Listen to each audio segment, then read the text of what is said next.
Hello everyone, I'm Dr. Zhivago, and that is a pen name that I use in terms of the name Dr. Zhivago. Dr. Zhivago is like Dr. Seuss, okay? He was an author, a children's author, and he used his pen name to create books and illustrate books, and so basically I use Dr. Zhivago as that purpose. I'm female, and I should do that because, a male did it as well.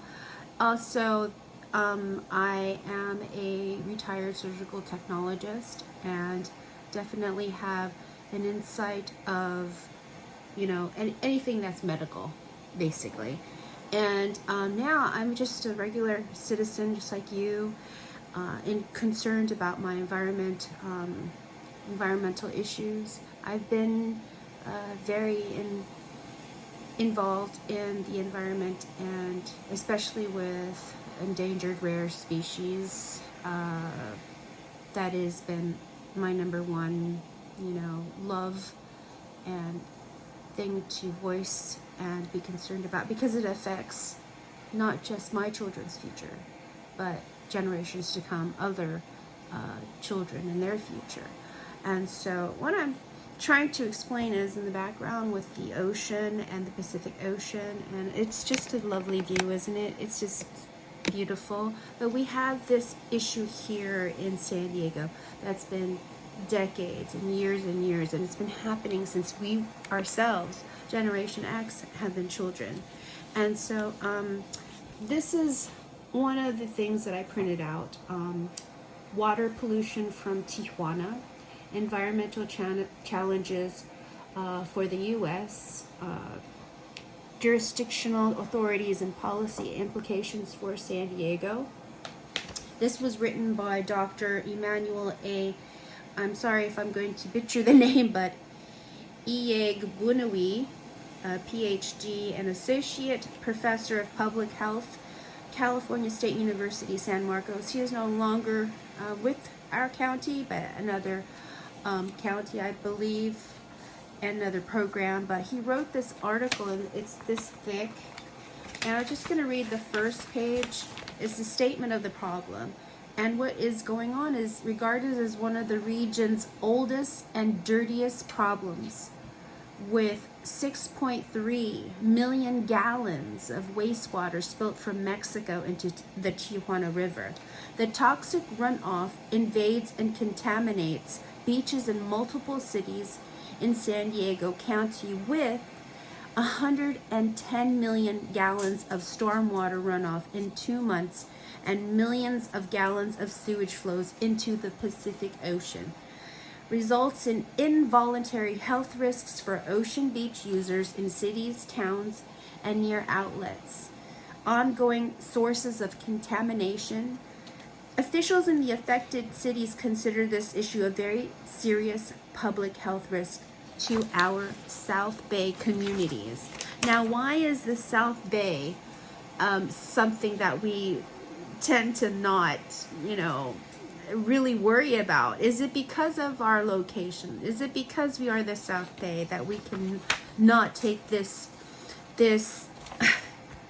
statement of the problem very seriously? I mean, this is not just the current community, but the future generations that are living as we speak in our South Bay affected areas of the Tijuana River sewage. So that is another article that I just, collected over, the couple of weeks within this spring. And there's another here that are grants, storm recovery, housing and community development grants, and articles about the regional continuum of care councils. These are the affected areas. What we're dealing with here in the South Bay. We're also dealing with, the Chapter 24 of the Mexico, Canada, and USA agreement that they have. it is in their articles here, chapter 24, that they are going to be dealing with. This is the county of San Diego dealing with this agreement that they have with, you know, the other countries. This is something that is in, it's in the paperwork here. So based on this information or evidence presented in the parties or the sources in accordance with its law, this Article 24.7, the environmental mental impact assessment. Now, how many assessments do you need? How many records of research do you need when you have research from SDSU?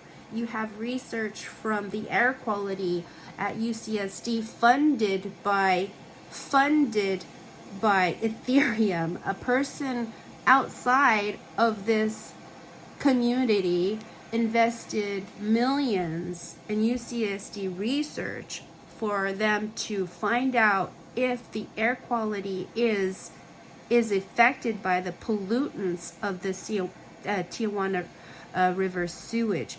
And I would have to say yes. I mean, if you can have viruses that are passed from being to being in the air, the aerosols, you're talking about the Pacific Ocean with a big mist of aerosol coming from that contamination, which is the Tijuana River estuary, and its endangered species and biological, ecosystem down there also being affected.